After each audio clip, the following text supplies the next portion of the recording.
하나님께서 오늘 아침 우리에게 주신 말씀 사도행전 5장입니다. 사도행전 5장 40절에서 42절입니다.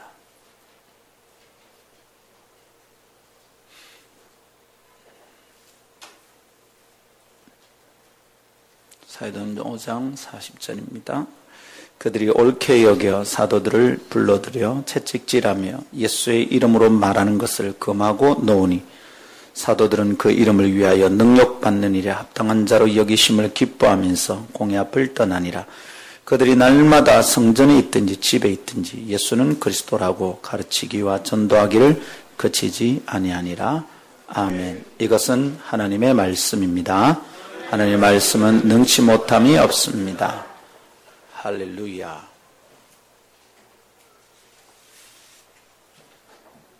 기도합시다. 하나님 아버지 감사합니다. 이 아침 저희는 오직 주님을 바라보며 주 앞에 나아갑니다. 주님 오시면 살겠습니다. 주님 말씀하시면 다시 시작할 수 있겠습니다. 연약한 자는 일으키시고 교만한 자는 겸비한 마음으로 낮추시고 지쳐있는 자들에게 세임 주시옵소서. 무엇보다 하나님 말씀 들을 때 깨달아지게 하시고 죄를 회개할 수 있게 도와주시고 열등감은 도두어지게 도와주옵소서. 하나님 말씀 기대하고 사모합니다. 오시옵소서. 주 예수님 이름으로 기도하옵나이다. 아멘. 어린 시절에 이런저런 경험들이 있는데 어린 시절의 경험이 영적인 원리를 이해하는 데 참 도움이 된다는 것을 알겠습니다. 혼자 무슨 일을 하다가 잘 안 되면 아빠에게 늘 도움을 요청했었어요. 왜냐하면 아빠는 슈퍼맨이니까 아빠 도와주세요. 그렇게 어린 아들은 혼자 할 수 없는 어려운 과제를 앞두고 종종 아빠에게 도움을 요청합니다. 그런 시간 아들의 얼굴에는 참 절박함이 묻어나죠. 아빠의 도움이 없으면 안 되겠다는 절박함. 특별히 이제 개학을 앞두고 숙제가 다 안 됐을 때 아이들의 이제 눈엔 공포가 어려 있습니다. 도와주세요. 절박함이 있습니다. 하나님의 영적 자녀된 우리는 어떨까요? 우리도 그렇죠. 아버지이신 하나님께 도움을 요청할 상황을 자주 맞이합니다. 하나님 도와주세요. 하나님 아니면 안 될 것 같습니다. 그런 시간에 경험하는 절박함이란 말할 수 없을 지경이죠. 숨이 넘어갑니다. 사람들은 남의 일이라고 너무 쉽게들 말을 하지만 나는 내 문제라서 그렇게 쉽게 말할 수가 없습니다. 기도하면 돼요. 조금만 인내하면 돼요. 그냥 속에서 올라오는 말이 있죠. 네 같으면 잘 견디겠나? 네가 남의 일이니까 그러지. 속이 벌컥벌컥거리고 뒤집어지기가 한두 번이 아닙니다. 죽을 듯 힘듭니다. 그래서 우리가 하나님께 나아갑니다. 하나님께 나아가야 됩니다. 그런데 여러분, 힘들어서 하나님께 나아가야 되는데 하나님께 나아간 그게 힘듭니다. 도움이 필요한 시간에 전능하신 하나님께 나아가는 것이 어려워요. 그럴 때 오히려 기도하기가 잘 안 돼요. 그게 말처럼 쉬운 일이 아닙니다. 그분께 나아가는 게 두려워서 그렇습니다. 내 죄 때문에 그분을 가까이서 뵙는 게 겁이 납니다. 자존심이라 말하죠. 내 자존심 때문에 가서 미안하다 소리도 못하고 자존심 때문에 이래도 못한다. 그럴까요? 자존심이 아니에요. 사실은 죄 때문이에요. 우리 가운데 죄성이 있으니까 쉽게 사과도 못하고 쉽게 잘못했다 소리도 못하고 기도하는 것도 겁이 나는 겁니다. 뻔히 비쳐 보이는 나의 속살이 주님께 들키는 날 나는 죽을 것 같습니다. 적당히 꾸미고 사는 게 낫지 생얼로 주님 앞에 나가면 벌거벗고 주님 앞에 서면 내가 어찌 살까? 참 힘듭니다. 그래서 기도가 잘 안 됩니다. 어쩌면 이러다가 내가 다시 살 기회조차 잃어버리지는 않을까 싶어 주님께 나아가는 것이 어렵습니다. 생각해 보십시오. 어려운 시간 주님의 도움이 필요한데 주님께 나가는 게 두렵습니다. 딜레마. 이런 딜레마. 그래서 미럭미럭 기도할 과제를 미루어 둡니다. 미련스럽게 견디고 있는 중입니다. 기도해야 되는데 후회만 쌓여갑니다. 기도하지 못한 채로 그냥 마음만 답답합니다. 사랑하는 여러분, 혹시 이런 경험 있으셨습니까? 참 답답하죠. 힘이 듭니다. 뻔한데 하나님께 나아가야 살겠는데 하나님께 가는 게 잘 안 됩니다. 난 도대체 왜 이럴까? 하나님이 기도하기를 요청한다는 걸 뻔히 알겠는데 기도가 잘 안 됩니다. 전능하신 하나님께 나아가야 살 길이 있는데 내 죄가 내가 보기에도 너무 추접하고 더러워서 거룩하신 하나님 앞에 설 수가 없겠다 싶은 두려움. 그런 난감한 날이 있지 않았던가요? 아빠 도와주세요. 그렇게 외쳐야 되는데 그 아빠가 두려워서 아빠 곁에 설 수도 없다면, 아빠한테 잘못한 게 들켜서 오히려 혼이 날까 두렵다면, 아빠에게 너무 큰 잘못을 저질러서 손을 내밀 수 없는 아들이라면 어떻게 합니까? 여러분, 우리 그럴 때 어떻게 하죠? 그럴 때 우린 엄마에게 갑니다. 엄마, 아빠한테 이것 좀 말해줘. 학교에서 잘못해서 부모님 모셔오라 그러면 담대하게 아버지한테 가서 저 잘리게 되었습니다. 아버지 학교 가주세요. 그런 아들은 아무도 없습니다. 꼭 엄마한테 부탁합니다. 엄마 학교에서 오래요. 저희 어머니는 장학금 주는 줄 알고 갔었던 아픈 추억이 있습니다. 내가 두려워서 아버지한테 못 나갑니다. 아버지 도와달라고 말 못합니다. 아버지 용돈 좀 주세요. 말하지 못합니다. 그럴 때 우린 누구에게 갑니까? 엄마에게 갑니다. 아빠에게 나 대신 엄마가 말해주기를 바라면서 엄마에게 갑니다. 내 대신 아빠에게 나아가는 엄마. 여러분, 그래서 그 엄마에게 나아가는 심정, 여러분 그거 압니까? 아빠와 나 사이의 중재자이신 엄마. 그 관계에서 우리는 제사장의 역할을 어렴풋하게 이해하고 짐작하게 됩니다. 사랑하는 성도 여러분, 기억하십시오. 이 이야기 속에 구원의 도리가 있습니다. 이 이야기 속에 은혜의 비밀이 있습니다. 기억해야 됩니다. 더러운 자신의 모습으로는 하나님 앞에 갈 수 있는 존재가 이 땅에는 아무도 없습니다. 그렇게 가면 죽습니다. 우리에게는 하나님과 우리 사이에 서서 섬겨줄 중재자, 중보적 존재가 필요합니다. 우리와 하나님 사이를 막아서는 완충 역할을 하는 중보자가 필요합니다. 함부로 어지럽게 망가진 내 모습으로 교만하게 나서다가는 매우 위험합니다. 그렇게 아무렇지도 않게 내 잘난 모습으로 주님 앞에 나가는 것이 습관이 되면 내 영혼의 세포가 하나 둘 죽습니다. 나중에 영의 민감함을 다 잃어버립니다. 죄를 지어도 찔리지도 않습니다. 자기 잘못이 뭔지 깨닫지도 못합니다. 사랑하는 여러분, 그럴 때마다 기억하십시오. 나는 내 힘으로 주님 앞에 못 선다. 아멘.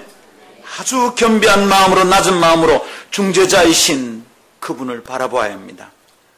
우리는 예수님께서 그리스도 되심을 묵상하며 배우고 있는 중입니다. 그 깨달음 안에 참된 소망이 있기에 주목하여 배우고 깊이 묵상해야 됩니다. 예수가 그리스도라는 게 도대체 무슨 뜻인가? 오늘은 특별히 예수님이 제사장 되심을 생각하면서 다음 몇 가지를 함께 배우고 은혜의 보좌에 담대히 나아갈 담력을 얻기를 축복합니다. 아멘. 오늘 예배하는 게 마음에 영 끄름직하고 부담이 되시는 분들은 지금 자기 모습으로 오고 있는 거예요. 오늘 예배하는 것이 아무래도 마음이 답답하다면 여러분 꼴 그대로 서는 겁니다. 그때 우리에게 필요한 것은 내가 조금 더 잘 사는 게 아니라, 내가 조금 더 착하고 의롭게 사는 게 아니라 내가 더 간절히 예수를 붙드는 겁니다. 나는 중재자이신 예수님, 제사장이신 예수님을 통하여 하나님께 가는 것입니다. 이것을 기억하면서 다음 몇 가지 말씀에 은혜 받기를 축복합니다. 네 가지를 얘기해야 되는데 오늘 두 가지를 하겠습니다. 첫 번째는 제사장은 백성의 죄를 위한 중재자입니다. 지난 주일에 했는데 잠깐 복습하고 갈게요. 두 번째, 예수 그리스도는 큰 대제사장입니다. 세 번째, 대제사장이 예수 그리스도를 믿으면 구원을 얻습니다. 네 번째, 그리스도인은 왕같은 제사장으로 세상을 살아야 합니다. 아마 이 네 번째는 10월달 설교 주제로 삼아야 되겠다 싶습니다. 첫 번째 따라 하십니다. 제사장은 백성의 죄를 위한 중재자입니다. 예수님이 제사장이라고 말할 때 우리가 첫 번째로 이해해야 될 것이 이것입니다. 제사장은 백성의 죄를 위한 중재자입니다. 죄를 가지면 하나님께 못 가니까 그것을 대신 가지고 가시는 분, 그분이 제사장이고 예수님이 바로 그런 제사장이다, 이런 말입니다. 제자들이 전한 복음의 핵심은 예수님이 그리스도다라는 것이었죠. 그리스도는 선지자이시고 왕이고 제사장이다 그랬습니다. 그런데 예수님이 바로 그리스도, 곧 선지자고 왕이고 제사장이다라는 것, 그런 그리스도라는 것을 선포하는 것, 그리고 그런 그리스도라는 것을 듣는 것으로 답답한 영혼들은 힘을 얻고 구원받았습니다. 수많은 사람들이 예수님이 선지자이고 예수님이 왕이고 예수님이 제사장이라는 것을 듣고는 구원받았습니다. 예수님이 선지자이기 때문에 진리의 말씀을 들을 때 깜깜한 영혼이 힘을 얻었습니다. 진리의 눈을 뜨고 구원받았습니다. 예수님이 왕이심을 깨닫고 믿을 때 그분의 통치 아래서 질서를 잃어버린 자신의 삶이 균형을 잡고 평화를 회복하는 것을 깨달았습니다. 구원받았습니다. 그리고 예수님이 제사장이심을 믿고 받아들이는 순간 그들의 죄가 용서받는 놀라운 은혜가 있었던 것입니다. 여러분, 그래서 제자들이 예수님은 그리스도입니다 외칠 때 수많은 유대인들이 그 말씀을 듣고 주께로 돌아와서 구원받은 역사가 있었음을 오늘 아침 우리가 깨닫고, 우리도 오늘 이 예수님을 깊이 묵상하고 오늘의 고단한 삶에서 구원받기를 축복합니다. 예수님이 그리스도인 알고 믿는다면 오늘 아침에도 구원이 있다, 이런 말입니다. 우리는 이제 이 그리스도이신 예수님의 세 번째 직분, 제사장에 대하여 살피고 있습니다. 이것이 우리의 영혼의 구원과 일상에서의 우리 영혼의 자유를 위하여 절대적으로 필요하다는 것을 배우고 함께 깨닫기를 원합니다. 제사장은 뭐라 그랬습니까? 지난주에 제사장은 기본적으로 백성의 죄를 대신 하나님 앞에 가지고 가서 사죄를 구하는 중재자다 그랬습니다. 여러분, 간단하지만 마음에 딱 붙잡아야 됩니다. 제사장이란 백성의 죄를 가지고 하나님 앞 대신 나아가는 중재자 역할을 하는 자다, 이거죠. 왜 그런 중재자가 필요하다 했습니까? 인간은 자기 홀로 하나님께 나아가지 못하기 때문입니다. 왜요? 인간은 죄를 가지고 있기 때문입니다. 우리는 우리의 불행의 근거가 돈이었기 때문이다, 건강하지 않기 때문이다 얘기합니다. 그래서 돈 열심히 벌려고 하는데 돈을 많이 가진 자도 불행합니다. 건강한 사람도 불행합니다. 인간관계가 원만한 사람도 행복하지 않습니다. 그럴 때 깨달아야 됩니다. 도대체 사람은 왜 행복하지 않는가? 성경은 그것을 정확하게 꼭 집어서 얘기합니다. 인간의 죄 때문이다. 하나님께 가지 않으면 인간은 행복할 수 없습니다. 그런데 죄인이 하나님께 못 갑니다. 그러니까 인간의 죄가 하나님께 나아가서 행복하게 만드는 길을 방해하는 것이죠. 이것이 인간이 가진 문제입니다. 로마서 3장 23절 성경이 그것을 잘 보여줍니다. 모든 사람이 죄를 범하였으며 하나님의 영광에 이르지 못하더니, 하나님의 영광은 모든 부요함이 있습니다. 모자람이 없습니다. 환하고 찬란함이 거기 있습니다. 사람이 그 하나님의 영광에 이르면 모자람이 없습니다. 행복합니다. 평안을 누리게 될 것입니다. 그런데 인간이 죄 때문에 거기 못 가는 거예요. 행복할 수가 없는 겁니다. 들으십시오. 돈 없어서 행복하지 않는 것 아닙니다. 아직 30이 넘도록 여친이 없어서 행복하지 않은 것 아닙니다. 나는 노처녀네, 아직도 시집을 못 갔네, 그래서 행복하지 않은 거 아닙니다. 우리 집안이 늘 우환에 끊이질 않는다, 그래서 나는 행복하지 않다, 아닙니다. 여러분, 우리가 죄인이기 때문에 행복하지 않습니다. 그래서 여러분, 성경이 정확하고 통렬하게 인간의 상태를 짚어주는 것에 대해서 깊이 깨닫고 동의해야 됩니다. 예수님이 그리스도입니다, 제사장입니다 라는 것을 듣고 깨닫고 회개한 인생들은, 유대인들은 자기의 죄를 보았던 겁니다. 아하, 내 죄를 가지고 하나님께 못 가는구나. 자기들이 다 아브라함의 자손인 줄 알고 구원받은 백성인 줄 알았는데 그게 아니라는 걸 깨달은 거예요. 아하, 우리에게 제사장이신 예수가 필요하구나 깨달았던 것입니다. 사랑하는 여러분, 인간은 절대 홀로 하나님 앞에 나아가지 못합니다. 인간은 자연의 의와 선함으로 주님 앞에 못 갑니다. 하나님 앞에 설 때마다 고백은 단순해야 됩니다. 주여, 내겐 의가 없습니다. 주여, 내 안엔 선함이 없습니다. 그때 의롭고 선하신 제사장이 우리에게 꼭 필요하다는 것입니다. 할렐루야. 예배할 때마다, 기도할 때마다 이것을 기억해야 됩니다. 나 혼자는 못 간다.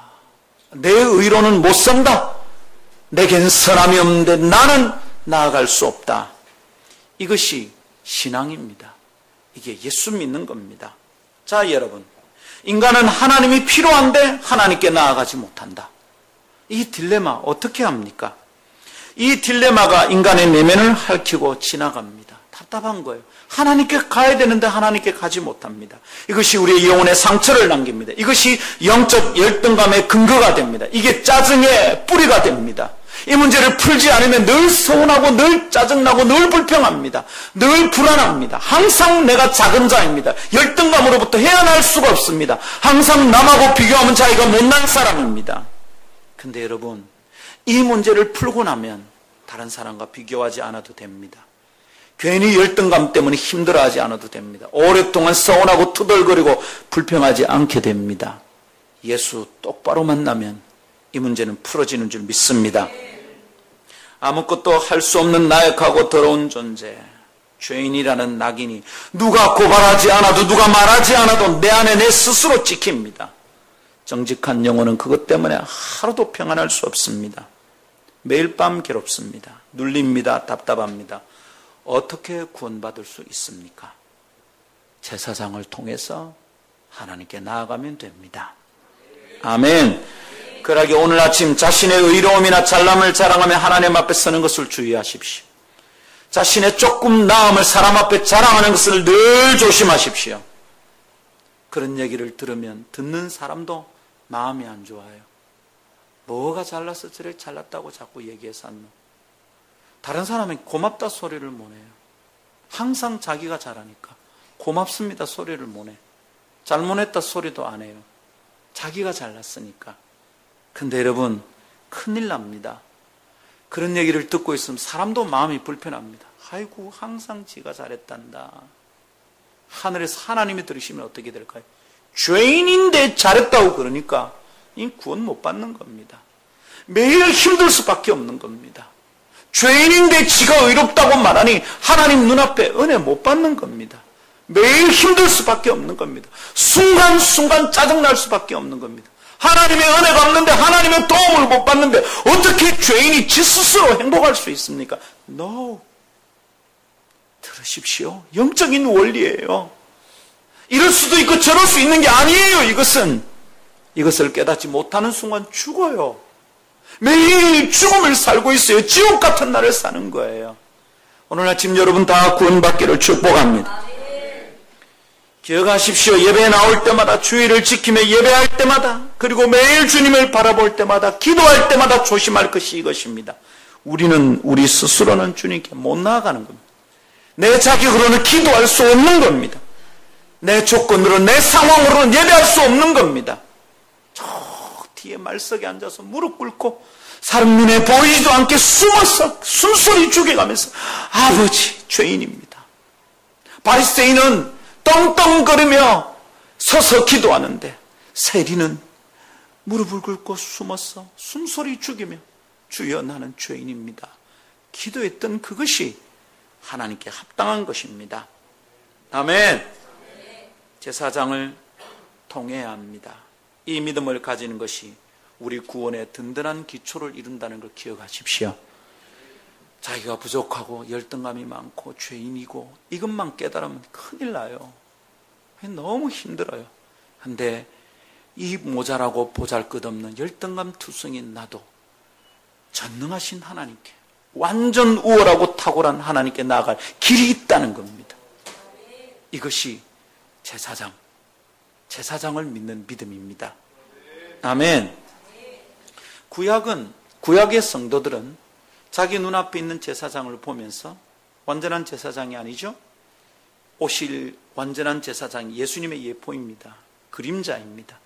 그걸 보면서 은혜를 받고 구원을 받았습니다. 우리는 이제 오신 예수 그리스도가 제사장이라는 거예요. 사도들이 그걸 외친 거예요. 너희들은 구약의 제사장, 완전하시 하신 그 제사장을 바라보며 그 그림자를 보며 구원을 받고 매일 제사를 드린다. 이제 완전한 대제사장이 왔다는 거예요. 그 예수 그리스도, 그 예수가 그리스도라는 거예요. 너희가 죽인 예수가 그리스도다. 이걸 깨닫는 순간 유대인들이 구원받았던 겁니다. 오늘 아침도 우리에게 이 구원이 임하는 줄 믿습니다. 두 번째 따라 합시다. 예수 그리스도는 큰 대제사장입니다. 이미 얘기한 대로 예수님은 제사장이십니다. 마가복음 10장 45절 인자가 온 것은, 인자란 말은 예수님이 자신을 가르치는 1인칭 용법입니다. 사람의 아들. 이것에 대해서 우리 올해 고난주간 때 새벽기도 때 말씀을 나눴습니다. 또 까막까막 하시는 분들은 설교 테이프 신청해서 들으시면 또 은혜가 될 줄 믿습니다. 예수님이 이 땅에 오신 이유를, 목적을 설명합니다. 섬김을 받으려 함이 아니라 도리어 섬기려 하고 자기 목숨을 많은 사람의 대속물로 주려 함이다. 누군가를 섬기는 자가 제사장입니다. 우리가 10월 달 다시 제사장 나라가 된 우리에 대해서 묵상할 것인데, 제사장이란 말은 섬긴다는 말이거든요. 섬기러 오셨어요. 특별히 자신의 몸을 대속물로 주어서 섬겼다, 이 말입니다. 이 마가복음의 설명은 예수님이 제사장이라는 것을 잘 보여주는 증거입니다. 예수님은 사람과 하나님 사이의 중재자입니다. 예수님 없으면 우리는 하나님 만나 죽습니다. 그러나 예수님 때문에 우리가 하나님을 만날 수 있습니다. 예수님을 통해서 하나님께 갈 수 있습니다. 아멘. 예수님께서 바로 그런 중재자로서의 제사장이 되신다는 거예요. 누구든지 예수님을 통하면 죄인임에도 불구하고 하나님께 나아갈 수 있는 것입니다. 요한복음 14장 6절 예수님이 당신을 설명할 때 스스로 이렇게 말합니다. 나가 곧 길이요 진리요 생명이니 나로 말미암지 않고는 아버지께로 올 자가 없다. 자기의 정체를 설명합니다. I am the way, I am the truth, I am the life. I am the way. 하나님께로 가는 바로 그 길. A way 아닙니다. A way of them. No! The way. 오직 하나뿐인 유일한 그 길이라는 겁니다. 예수님이 그 길 되심을 믿는 자들마다 아주 행복할 거예요. 죄 때문에 눌려서 하나님 앞에 기도하지 못하는 이런 일은 없을 것입니다. 할렐루야. 자, 그런데 우리가 지난주에 얘기했습니다마는 예수님이 제사장인 것을 가장 잘 설명하는 성경이 히브리서다 그랬습니다. 그죠? 근데 히브리서는 예수님의 탁월성을 설명하는 거라고 그래서 excellence. 예수님은 다른 무엇보다 탁월합니다. 1장 1절부터 3절에는 예수님은 모든 선지자들보다 탁월합니다. 그 다음에 모세보다 탁월하다. 그 다음에 설명한 것 천사보다 탁월하다. 그리고는 설명하기를 예수님은 모든 제사장들보다 더 탁월하다. 그렇게 말했습니다. 자, 예수님은 모든 제사장들보다 더 탁월하다. 이게 도대체 무슨 의미일까? 왜 더 탁월할까? 그냥 아이고 예수님이니까 더 탁월하지요. 이렇게 얘기하고 끝나면 은혜가 없어요. 오늘 이 얘기를 잘 설명할 것인데 깊이 듣고 딱 붙드십시오. 특별히 히브리서 4장 14절에서 16절 제가 참 좋아하는 성경 구절 중에 하나입니다. 우리에게 잘 가르쳐 줍니다. 한번 읽어보겠습니다. 그러므로 우리에게 큰 대제사장이 계시니 뭐라고요? 큰 대제사장. 대제사장인데 큰이라고 그럽니다. 네. 대제사장은 high priest입니다. 근데 그 앞에 큰, 그 great, a great high priest. 대제사장은 한 명뿐인데 그 대제사장 정도가 아니라 그보다 더 great하답니다. 큰 대제사장이 계시니 요거 잘 기억하고 그 다음 설교 드려야 됩니다.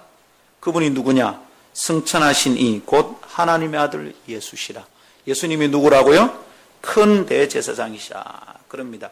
여러분 지금 다 듣고 있습니까? 네. 성신줄 놓으면 안 됩니다. 복음이 선포되는 중입니다. 오늘 말씀 잘 들으면 여러분 구원받습니다. 딱 붙잡아야 됩니다. 하나님의 아들 예수시라. 우리가 믿는 도리를 굳게 잡을지어다. 무슨 말이냐면 우리가 믿는 것이 있는데 믿어야 될 게 있는데 예수님이 제사장이라는 걸 믿어야 된다 이 말입니다. 우리에게 있는 대제사장 예수님은 우리의 연약함을 동정하지 못하실 리가 아니요 모든 일에 우리와 똑같이 시험을 받으시되 죄는 없으시니라. 그러므로 우리는 긍휼하심을 받고 때를 따라 돕는 은혜를 얻기 위하여 은혜의 보좌 앞에 담대히 나아갈 것이니라. 아멘. 이 말씀 굉장히 소중합니다. 자, 이 말씀대로 하면 뭡니까? 예수님은 대제사장입니다. 자, 예수님은 제사장입니다. 그리스도라 했으니까. 그런데 그 제사장 정도가 아니라 뭐라고요? 대제사장입니다. 그런데 또 뭐라고요? 그냥 대제사장이라 뭐라고요? 큰 대제사장이다. 이럽니다. 자, 여러분, 이것을 굳게 잡아라 이랍니다. 이것을 굳게 잡아라. 믿는 도리를 굳게 잡아라. 이럽니다. 이건 히브리 3장 1절에서 예수를 깊이 생각하라는 말씀과 동일한 공고입니다. 그러므로 함께 하늘의 부르심을 본 거룩한 형제들아, 우리의 믿는 도리의 사도시며 대제사장이신 예수를 깊이 생각하라. 할렐루야. 여러분, 우리가 믿는 도리를 굳게 잡으려면 어떻게 해야 됩니까? 깊이 생각해야 됩니다. 생각이 얕으면 하니까 믿음이 안 자라는 겁니다. 예수님이 우리의 구세주다 믿는데 왜 자꾸 흔들립니까? 깊이 생각 안 하니까 그렇습니다. 생각이 얕아요. 생각이 졸렬해요. 생각이 듬성듬성해요. 생각이 건성건성 건너뛰는 거예요. 말씀 들을 때마다 굳게 붙들지 않는 거예요. 깊이 생각하지 않는 거예요. 묵상하고 또 묵상하고 또 묵상하지 않는 거예요. 그래서 그 다음 설교 들으면 맞지? 저 얘기 전에 했는데 큰일 나는 겁니다. 믿는 도리를 굳게 붙잡읍시다. 굳게 붙잡는 건 어떻게 하는 거라고요? 깊이 생각하는 겁니다. 이거 보세요. 또 대충 들었죠? 믿음의 도리를 굳게 붙드는 건 어떻게 하는 거라고요? 깊이 생각하는 겁니다. 깊이 생각하는 것은 자꾸 생각하는 겁니다. 반복해서 생각합니다. 묵상, 메디테이션. 그거는 반복한다는 의미가 있어요. 소가 여물을 삼키고 잠시 저장해 두었다가 다시 꺼내서 우물우물 씹습니다. 되새긴 말입니다. 그게 묵상입니다. 그게 깊이 생각하는 방식입니다. 예수님이 우리의 믿는 도리의 사도시고 대제사장이라고 들었습니다. 저장하곤 시간 날 때마다 꺼내서 또 되씹는 거예요. 예수님이 대제사장이다. 대제사장이다. 예수님이 나의 죄를 대신하여 하나님 만나주시는 분이다. 그때 은혜가 있는 거예요. 씹으면 씹을수록 고소한 맛이 난다 이 말입니다. 할렐루야. 자, 그러면 예수님이 대제사장이라고 그랬으면 대제사장이 뭐하는 사람인가를 살펴야 되겠습니다. 레위기로 가볼까요? 레위기 16장 29절. 너희는 영원히 이 규례를 지킬지라. 일곱째 달 곧 그 달 10일에, 이 말은 출애굽하는 날을 첫 달로 삼아서 이스라엘 원력은 시작되거든요. 그래서 일곱째 날, 이스라엘 원력으로 7월 10일입니다. 그날이 대속죄일인데 그 얘기를 하는 겁니다. 일곱째 달 곧 그 달 10일 대속죄일에 너희는 스스로 괴롭게 하고 아무 일도 하지 말되 본토인이든지 너희 중에 거류하는 거류민이든지 그리하라. 대속죄일 지켜라 이 말입니다. 그런데 이 대속죄일에 1년에 한 차례 왕창 회개하는 겁니다. 깊이 회개하는 겁니다. 자잘하게 매일 제사를 드리고 기억나는 죄가 있으면 번제물 드리는데 이날은 특별하게 나를 특별하게 구별해서 온전히 자신의 죄를 속죄합니다. 그런데 이날 제사장들이 할 일이 있어요. 레위기 16장 34절. 이는 너희가 영원히 지킬 규례라. 여러분, 영원히 지킬 규례인데 지금 우리 이렇게 안 하죠. 양 잡아서 안 드립니다. 그럼 우리 필요 없을까요? 아니고요. 영원히 지킬 규례라는 말은 우리가 굳게 붙잡을 믿음의 도리다 이 말입니다. 우리는 이 도리를 굳게 붙잡고 있어야 돼요. 지금은 양 잡아서 바치지는 않지만 이 규례 안에 들어있는 믿음의 도리를, 진리를, 원리를 딱 붙들어야 돼요. 오늘 아침 잘 붙들도록 합시다. 이는 너희가 영원히 지킬 규례라. 이스라엘 자손의 모든 죄를 위하여 1년에 한 번 속죄할 것이니라. 대제사장에게 주는 메시지입니다. 아론이 여호와께서 모세에게 명하신 대로 행하리라. 첫 번째 대제사장이 아론이죠. 1년에 한 번 어쩌라고요? 모든 백성의 죄를 가지고 하나님께 나아가서 속죄하는 일을 하라는 거예요. 그거 언제 한다고요? 이스라엘 원력으로 며칠? 7월 10일에 한다. 이 말입니다. 1년에 한 번 백성들의 죄를 가지고 지성소에 들어가서 그 죄를 대신하여 용서해달라고 구하는 일을 하는 것. 이게 누가 하는 겁니까? 대제사장이 합니다. 평소에 일반 제사장들은 번제를 드립니다. 성막에 보면 번제단이 있고요. 거기서 양을 잡아서 불을 태워 드립니다. 백성이 죄를 지으면 가지고 와서 그렇게 화목제를 드린다 이 말입니다. 그런데 7월 10일은 그렇게 하고 끝나질 않아요. 양을 잡습니다. 그리고 피를 다 받습니다. 대야에. 그리고 양 고기는 다 번제로 태워 올리죠. 그리고 대제사장이 이 피를 가지고 성소 안으로 들어갑니다. 성소를 지나 휘장을 지나면 지성소가 있습니다. 거기에 뭐가 있죠? 법궤가 놓여 있고 법궤 위에 금으로 만든 시은 소, 속죄소라는 게 있습니다. 금으로 딱 얇게 쳐서 위를 딱 직사각형을 딱 덮어놨습니다. 그리고 그 금판 네 기퉁이에 스랍들이 천사들이 이렇게 날고로 양쪽으로 딱 하고 있습니다. 대제사장이 이제 그 양의 피를 가지고 가서 이 금판 위에 시은소, 베풀 시자, 은혜 은자, 장소 소자입니다. 은혜가 베풀어지는 곳이죠. 무슨 은혜? 사죄의 은혜, 죄가 용서되는 은혜입니다. 그 피를 가지고 제사장이 거기 뿌립니다. 뿌리면서 구하는 겁니다. 주여, 이스라엘의 죄를 용서하옵소서. 이스라엘의 죄를 용서하옵소서. 이게 1년에 딱 한 번 하는 일입니다. 지성소에는 1년에 한 번 들어가는 거예요. 아무나 들어가면 죽어요. 큰일 나요. 성소에는 매일 제사장들이 드나듭니다. 떡이 상했는지 갈고 등잔에 기름이 떨어진지 살피고 향은 피워놨는지 이 세 가지를 매일 살핍니다. 그러나 지성소는 1년에 몇 번? 꼭 한 번. 언제? 7월 10일 날. 우리 7월 10일이 아닙니다. 우리 거보다 조금 뒤로 밀려요.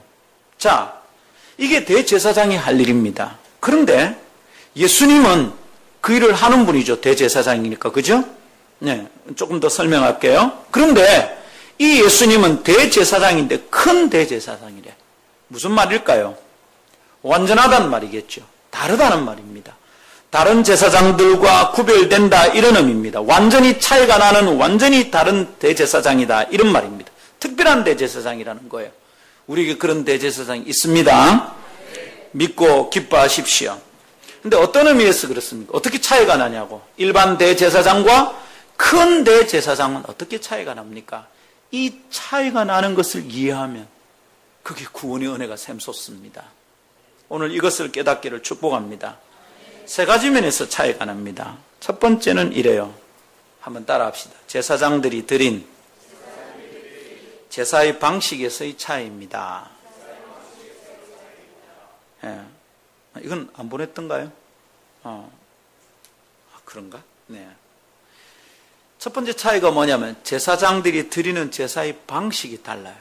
예수님도 대제사장인데 예수님이 드린 방식과 이 사람들이 드린 방식이 달라요. 히브리 4장 14절 우리가 아까 읽었는데 큰 대제사장이라 그랬죠? 그런데 7장 27절에서는 뭐라고 말하냐면 저 대제사장들 이래 말합니다. 그는 저 대제사장들이 먼저 자기 죄를 위하고 다음에 백성의 죄를 위하여 제사 드리는 것과 같이 이랬잖아요. 그죠? 근데 저 대제사장들과 비교되는 큰 대제사장입니다. 차이가 딱 납니다. 자, 그런데 어떻게 다르게 대조되는가? 그걸 7장 27절이 보여주는 거죠. 다시 한번 같이 읽어볼까요? 시작. 그는 저 대제사장이 먼저 자기 죄를 위하고 다음에 백성의 죄를 위하여 날마다 제사 드리는 것 같이 할 필요가 없으니 이는 그가 단번에 자기를 드려 이루셨습니다. 잘 보십시오. 뭐라고요? 저 대제사장들, 보통 대제사장들은 어찌한다고요? 제사를 드릴 때 제사를 2번 드려요. 한 번은 어떻게? 먼저 자기 죄를 위해서 드립니다. 그거 안 하고 들어가면 죽어요. 죄인은 지성소에 못 들어가요. 먼저 자기 죄를 위하여 하고 다음에 백성의 죄를 위해서 제사를 드린다 이 말입니다. 이 죄를 날마다 제사를 드리는 거예요. 날마다 번제를 잡아드려. 그런데 백성이 가지고 오면 그거 드리기 전에 자기부터 주님 앞에 용서를 구하고 그 다음에 백성의 죄를 드린다 이런 말입니다. 이걸 날마다 하는 거예요. 자, 이거 왜 이럽니까? 왜냐하면 제사장들도 죄인이기 때문입니다. 물론 제사장들은 평범한 사람 아닙니다. 아주 정결한 자를 제사장으로 세웁니다. 흠이 없습니다. 몸에도 흠이 있으면 안 됩니다. 그러니까 우주에 쏘아 올리는 우주인, 죄송합니다. 우주인을 쏘아 올리는 건 아닌데 우주에 쏘아 올리는 로켓에 타는 우주인, 그죠? 우주인 선발하는 거 어떻습니까? 흉이나 이런 거 있으면 안 돼요. 우주에 가서 그 압력을 못 견디면 안 되고, 공군 지원하는 것도 그렇대요. 공군사관학교 가는 것도 몸에 흉이 많으면 안 되고, 특별히 맹장 수술하면 안 된대요. 예. 이 막 곤란하다네. 이게 막 이렇게 할 때 자세히 잘 모릅니다. 죄송합니다. 근데 대제사장들은 정말 흠이 있으면 안 돼요. 다리를 절어도 안 되고, 손가락이 하나 없어도 안 되고, 눈이 애꾸라도 안 되고, 안 돼. 완전한 사람이어야 돼. 그런 사람들이 제사장이 되는 거예요. 그리고 그 사람의 인격이나 성품이 다른 사람들하고 달라야 돼요. 그 문제 있으면 들어가질 못해요. 아주 정결한 자를 제사장으로 세우긴 하지만 그들도 죄를 범할 개연성을 항상 가지고 있어요. 그래서 이 사람들은 하나님을 만나러 나아가다가 자기의 죄 때문에 죽을 수 있어요. 실제로 제사장들의 옷이 희한해요. 에봇이란 치마입니다. 길게 치마인데 맨 밑에 치마 끝단에 이렇게 살구 모양의 방울들이 달려 있습니다. 그래서 움직이면 딸랑딸랑 소리가 납니다. 왜 소리가 나느냐면 살아있다는 신호를 보내려고 그러는 거예요. 지성소에 들어갔는데 죄가 있으면 거기서 죽어버리니까. 그리고 제사장의 허리에 줄이 묶여져서 이게 바깥으로 나와 있습니다. 성막 바깥으로. 딸랑딸랑 할 때는 살아있는 겁니다. 근데 소리가 안 나면 둘 중에 하나입니다. 멈추어 엎드려서 주님의 임재 앞에 주의 음성을 듣는 중입니다. 주님이 임재하시면 까불면 안 됩니다. 가만히 있어야 돼요. 주님이 임재하시는데 그때 춤추고 이래서 하면 큰일 납니다. 근데 딱 엎드려야 돼요. 말씀하시는 걸 들어야 됩니다. 요한의 아버지 사가랴도 반차를 따라 들어갔는데, 대제사장 될 때가 되어 들어갔는데 한동안 안 나왔죠. 밖에서 다 긴장했으면 소리가 없어. 그때 뭐 했습니까? 하나님께서 아들을 낳는 거 이름을 요한이라고 예언을 했죠. 그걸 계시했단 말입니다. 그러면 꼼짝 못하고 듣습니다. 말도 못합니다. 제사장의 방울 소리가 안 나면 첫 번째 경우는 그겁니다. 두 번째는 죽은 거예요. 죽으니까 한참을 기다려도 안 나오면 이제 줄 땡겨 보는 거죠. 줄이 왜 필요하겠어요? 제사장 구하려고 들어가면 지도 죽어. 그러니까 줄을 땡겨 보면 시체가 끌려 나오는 거예요. 대제사장이 살려면 어째야 됩니까? 자기 죄를 위해서 먼저 제사를 드려야 돼. 그런 다음에 백성을 위해서 드려야 돼. 그러나 예수님은 어떻단 말입니까? 그럴 필요가 없는 거예요. 자기의 죄를 위하여 먼저 제사 드릴 필요가 없어요. 그래서 이분이 완전히 다른 제사장이에요. 아까 히브리 4장 14절 우리에게 있는 대제사장이 있는데 15절 그는 우리와 한결같이 시험을 받으시지만 뭐라고요? 죄는 없으시니라. 할렐루야. 죄는 없으시냐 명백하게 선언해서 예수님은 자신의 죄를 위해 제물을 먼저 드려야 될 필요가 없다 이 말입니다. 그러니까 두 번씩 제사를 드릴 필요가 없는 거예요. 제사 드리는 방식이 달라요. 그분은 딱 한 번만 드리면 되는 거예요. 자기를 위해 드리고 백성을 위해 드리고 할 필요가 없는 거예요. 딱 한 번 백성의 죄를 위해서 제사를 드리면 되는 분입니다. 할렐루야. 그래서 히브리 7장 27절 뭐라 그랬습니까? 백성의 죄를 위하여 날마다 제사 드리는 것과 같이 할 필요가 없으니 이는 그가 단번에 자기를 드려 이루셨습니다. 한번 따라 합시다. 단번에. 할렐루야. 한 번에, 단번에 한 번으로 끝냈다 이 말입니다. 그래서 예수님은 다른 대제사장과 성질이 다른 큰 대제사장이십니다. 아멘. 두 번째 차이는 뭐냐면 따라합시다. 제사장들이 드린 제사의 효력에서의 차이입니다. 예, 제사장들이 드린 제사의 효력에서 차이가 납니다. 그죠? 방식은 뭐라 했습니까? 지를 위해서 먼저 제사하고 백성을 위해서 했다 했습니다. 근데 이렇게 하는 제사의 효력이 달라요. 자, 히브리 7장 27절 읽었습니다마는 대제사장들은 어떻게? 일반 제사장들은 어떻게 한다 했습니까? 날마다 제사를 드린다. 그죠? 백성의 죄를 위해 날마다 제사 드리는 거. 날마다 드렸어요. 매일 드려야 될 제사가 많았어요. 왜냐하면 백성들이 매일 죄를 짓고 매일 용서받을 죄가 있었기 때문입니다. 그러니까 어떻습니까? 제사장들이 쉴 수 없이 제사를 드렸습니다. 번제단에는 항상 제물을 태우는 연기가 올랐습니다. 그래서 여러분, 성막 안에는 의자가 없어요. 성막 안에는 다른 기구들이 있는데 의자가 없습니다. 왜 의자가 없을까요? 쉴 수 없어서 그런 거예요. 성막 안에 의자가 없다는 것은 굉장히 중요한 메시지예요. 제사장들은 성막에서 섬길 때 쉬지 못합니다. 왜요? 날마다 제사를 드려야 되니까. 쉼이 없어. 그래서 교대가 돼요. 교대가. 한 사람이 하다가 죽어. 대제사장도 1년마다 반차에 따라서 바뀌어요. 여러분, 성막 안에는 의자가 없어요. 쉴 수 없다 이 말입니다. 제사장들이 매일매일 제사를 드려요. 왜 매일 드려야 됩니까? 오늘 지은 지 오늘 제사하고 나면 이 제사가 내일에 유효하지 않아요. 내일은 내일 제사를 또 드려야 돼. 그런데 여러분, 그래서 제사장들이 매일매일 제사를 드리는데 예수님은 그럴 필요가 없는 거예요. 그분은 완전한 제사를 드렸어요. 딱 한 번의 제사로 모든 인류의 죄, 모든 죄인의 죄가 용서되는 겁니다. 예수님은 오늘 십자가에 못 박히시고 내일 또 못 박힐 필요가 없는 거예요. 예수님은 딱 한 번의 제사로 우리를 완전히 용서하신 겁니다. 아멘. 여러분, 우리가 예배드리러 나올 때마다 이 믿음이 있어야 되는 거예요. 내가 어제 예수 믿었는데 오늘 내 죄 때문에 나는 이제 죽는구나. 아니고 오늘 여전히 그 믿음으로 예수님께 나아가고 하나님께 나아가는 겁니다. 예수님 한 번만 죽어주시면 된다. 어제 그걸로 구원받았듯이 오늘 내가 또 예배하러 나아갈 수 있다. 할렐루야. 예수님 제사장이신데 한 번의 제사를, 영원한 제사를 드렸습니다. 두 번 다시 할 필요 없습니다. 그래서 여러분, 우리가 구원받을 때 회개하는 거 한 번만 기도하면 됩니다. 이것 때문에 구원파들은 회개는 한 번만 하고 두 번은 안 해도 된다 이렇게 가르칩니다. 무식하고 위험한 말입니다. 우리의 죄를 회개한다는 표현이 히브리어로, 헬라어로 호몰로게오인데요.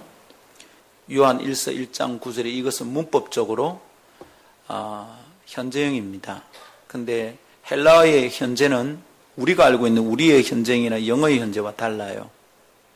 헬라어의 그리스의 현재형은 반복의 의미가 있어요. 계속의 의미. 헬라어의 현재형은 계속한다는 말이에요. 그러니까 호몰로게오라는 그 말, 요한일서 1장 9절, 만일 우리가 우리의 죄를 자백하면 그 자백하면이 호몰로게오입니다. 호모는 여러분 아시죠? 동성연애 호모섹슈얼 하잖아요. 근데 그 호모란 말이 같다는 말입니다. 로게오는 말한다는 거예요. 자백하는 게 뭐냐면 호몰로게오, 내가 한 짓거리를 내가 한 그대로 똑같이 똑같이 얘기하는 게 자백입니다. 그렇게 고백하면 어쩐다? 하나님 우리를 용서해 주신다 이러는 거예요. 할렐루야. 근데 여러분, 그 자백한다는 말이 현재라 현재 반복적이다 이 말입니다. 한 번 하고 끝나는 게 아니에요.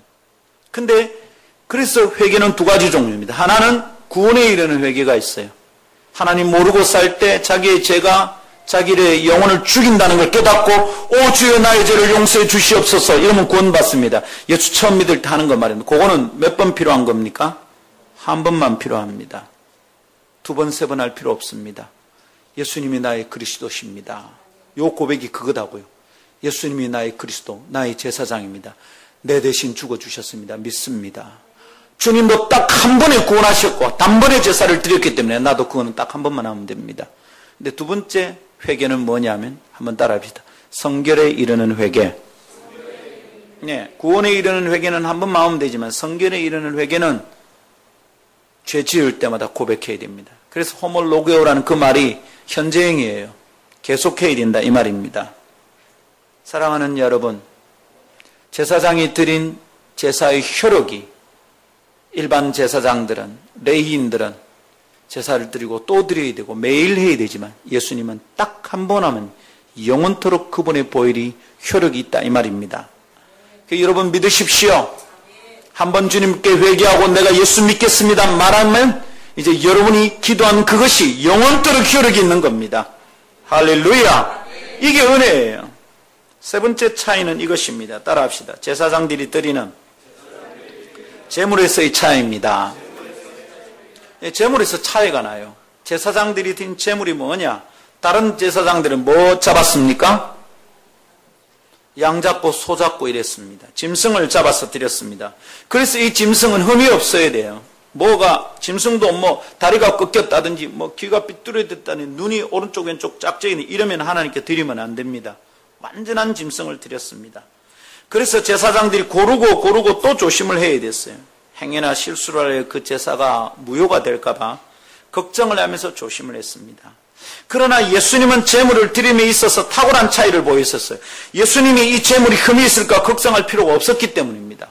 예수님은 제사를 드리는데 제물을 드리는데 이 제물이 흠이 있나 없나, 이게 뭐 눈이 짝짝인가 아닌가, 야는 뭐 위장이 삐뚤어졌나 이런 고민을 할 필요가 없는 겁니다. 왜냐하면 전혀 걱정할 필요가 없는 제물을 드렸는데 그 제물이 뭡니까? 자기입니다. 자기. 예수님 자기를 제물로 드렸다 이 말입니다. 할렐루야. 히브리서 9장 12절 염소와 송아지의 피로 하지 아니하고 오직 자기의 피로 영원한 속죄를 이루사 단번에 성소에 들어가셨느니라. 아멘. 양이나 송아지의 피로 안 하고 누구의 피로? 예수님 자기의 피로 제사를 드렸다 이러네요. 히브리 10장 10절 이 뜻을 따라 예수 그리스도의 몸을 단번에 들이심으로 말미암아 우리가 거룩함을 얻었노라. 여러분 이 말씀 잘 들으십시오. 여기에 은혜가 있는 겁니다. 예수님은 짐승의 피로 드리지 않았어요. 완전히 달라요. 완전하지 않은 것을 포기하고 주님은 한 완전한 제물, 곧 자신의 몸을 단번에 드림으로 자신의 피로 제사를 드렸던 것입니다. 할렐루야. 그러니까 여러분 어떻게 손댈 수 없고 누가 흠을 잡을 수 없고 누가 어떻게 티를 잡을 수가 없는 거예요. 누가 시비를 걸 수가 없어요.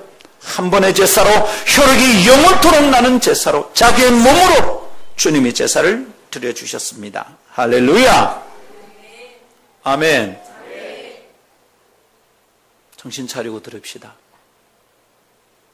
설교가 조금만 어려우면 우리가 귀가 잘 열리지 않는 경향이 있어요. 근데 여러분 이 말씀 어렵기 때문에 안 들리는 것 아닙니다. 조그만 꼬마에게도 설명하는데 애가 눈물을 흘리면서 이 메시지를 들었어요. 설교가 어려워서 안 들리는 것 아닙니다. 오늘 설교 어렵지 않습니다. 내 영혼이 답답해서 그런 거예요. 절대로 주님 의지해야 돼요.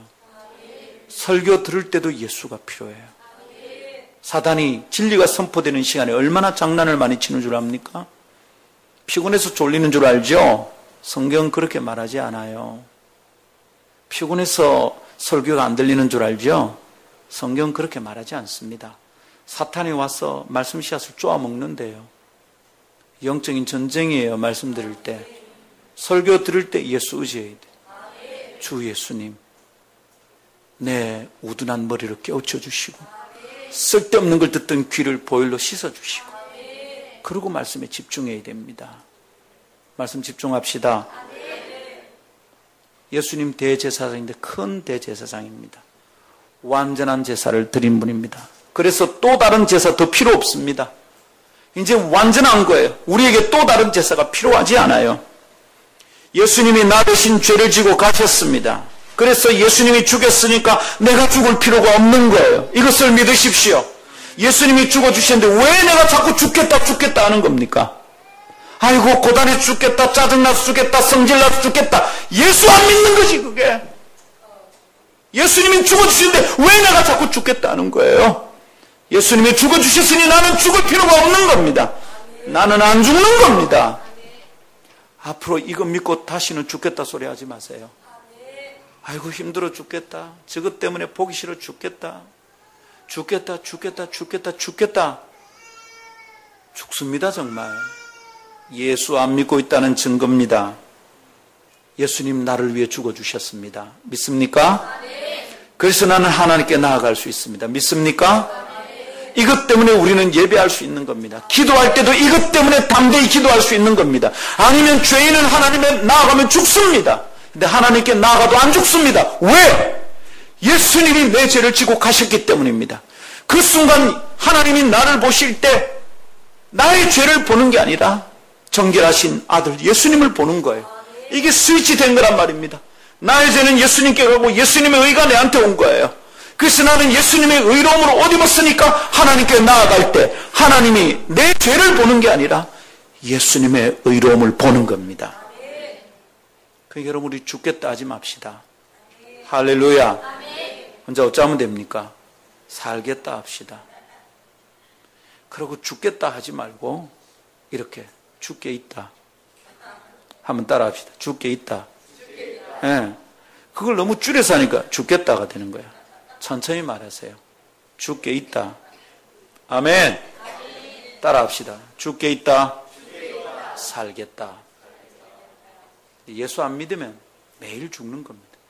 매일 짐승을 잡아야 돼. 얼마나 고단합니까?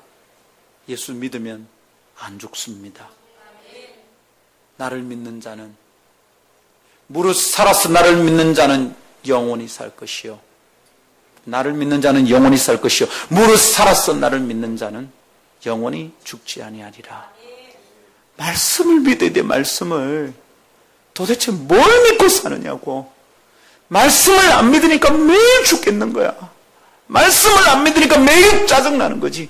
말씀을 안 믿으니까 매일 힘든 거예요. 매일 흔들려. 날마다 시험 들어. 어제하고 오늘이 달라. 그러니까 그 구약의 레인들이 하는 짓이지. 어제하고 오늘이 달라. 어제 제사 드렸으니 오늘 또 드려야 돼. 매일 드려도 끝이 안 나. 매일 피곤해. 쉴 수가 없어. 예수 안 믿는 거잖아. 예수 안 믿는 거잖아. 그분이 단번에 제사를 드려줬는데 왜 어제하고 오늘하고 다르냐고.